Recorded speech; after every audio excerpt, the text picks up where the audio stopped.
Next question देखो अभी इस क्वेश्चन में फाइंड करना है find the value of cos 2 pi by 7 plus cos 4 pi by 7 plus cos 6 pi by 7 find the value of this one. अभी इसका solution देखो फाइंड द वैल्यू ऑफ इसका तो देखो let the given sum be S लेंगे। ये पूरे इसका सम क्या लेंगे एस से डिनोट करेंगे। We can solve this problem using the two method. First है using the formula for the sum of cosine in arithmetic progression using the complex number root of unity. So it's a method one that using the sum of cosine formula. The sum of cosine in an arithmetic progression is given by the formula इसको summation k equal to 1 to n cos kx sigma k equal to 1 to n cos kx that summation over k cos kx के ऊपर है ना summation over k के ऊपर sin nx by 2 cos n plus 1 x by 2 sin x by 2 using the sum of cosines formula इस formula के याद रखो in arithmetic progression in our problem we are x equal to 2 pi by 7 यहाँ पे क्या है x equal to 2 pi by 7 तो n equal to 3 मतलब in general 2 pi by 7 4 pi by 7 6 pi by 7 तो यहाँ पे 2 पाई बाय 7 और 3 तो substitute the values into the formula है ना। फर्स्ट जो रहेगा x रहेगा ये 2x ये 3x है ना। एक k equal to 1 cos x plus cos 2x plus cos 3x उसके जैसा नहीं। फिर n equal to 3 x equal to 2 pi by 7 इसमें पुट करो राइट हैंड साइड में। पुट करने के बाद क्या है कि ये फॉर्मूला याद रखो sine N X by two cos N plus one X by two upon sine X by two. ये फॉर्मूले में पूरे पुट करने के बाद सिंप्लीफाई करो ऐसे करो sine 3 pi by 7 cos 4 pi by 7 upon sine pi by 7। अभी देखो we know that sine pi minus theta क्या होता है साइन थीटा। तो साइन 3 पाई बाय 7 को लिख सकते हैं अपन पाई माइनस 3 पाई बाय 7।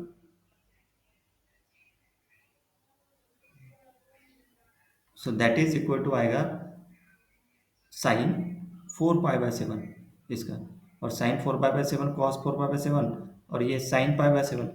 तो use double angle identity sine 2 theta equal to क्या होता है 2 sin थीटा कॉस थीटा तो which implies sine theta cos theta 1/2 sin 2 theta. तो theta equal to 4 pi by 7 है तो 1/2 2 टाइम्स 4 पाई बाय 7 वो हो गया 8 पाई बाय 7 और नीचे में sine pi by 7। Again we use the identity sine pi plus theta equal to क्या होता है माइनस साइन थीटा। तो 8 पाई बाय 7 को लिख सकते साइन 8 पाई बाय 7 को लिख सकते हैं अपन पाई प्लस पाई बाय 7 मतलब minus sine pi by 7 put कर दो इसमें तो minus sine pi by 7 minus sine pi by 7 cancel S equal to 1 minus 1/2। This is the final answer. यही तो अपने को फाइंड करना था सम। अभी दूसरा देखो कॉम्प्लेक्स नंबर से किया है। देखो this is omega seventh root of unity sum of all seventh root of unity is zero मतलब 1 प्लस ये ओमेगा टू द पावर 6 है ना that is zero. Let express the given sum as in terms of omega. The sum of is a real part is omega omega square omega cube real part s। तो z को set किया उसको s equal to real part of z तो z बाकी हुए बचे हुए part यहाँ पे लिख दे।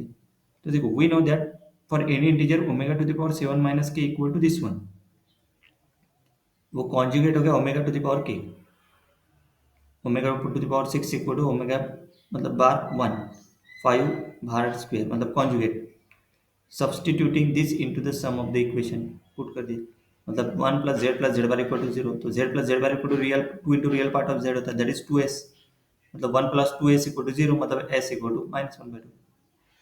सही है।